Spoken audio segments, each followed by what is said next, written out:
يبتلى الإنسان بوالدين يطعنان في السن، فتصبح القوة منهما ضعفا وتصبح القدرة منهما عجزا، ويصبحان يحتاجان إلى ابنهم أكثر مما كان يحتاجان إليه في قوتهما وشبابهما. هنا يأتي أمر الله.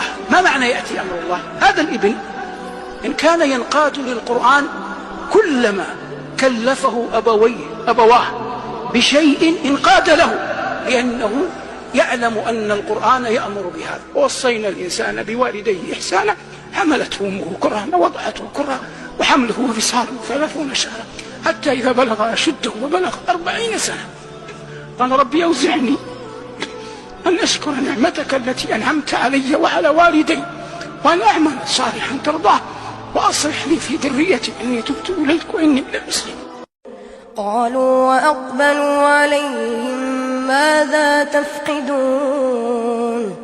قالوا نفقد صواع الملك ولما جاء به حمل بعير وأنا به زعيم. قالوا تالله لقد علمتم ما جئنا لنفسد في الأرض وما كنا سارقين. قالوا فما جزاؤه إن كنتم كاذبين؟ قالوا جزاؤه من وجد في رحله فهو جزاؤه كذلك نجزي الظالمين.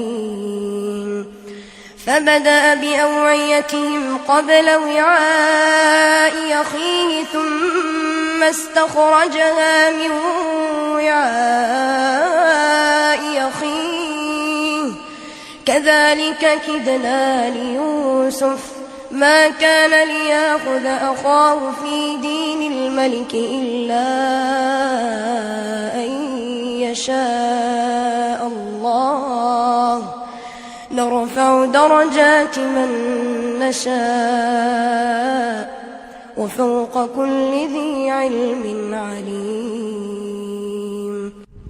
ساروا خلوني والدمعة بعيوني، ساروا خلوني والدمعة بعيوني، زوار لا تعوفوني زوار لا تعوفوني، بلجي بيا تمرون بلجي بيا تمرون يضعون لما تمشون.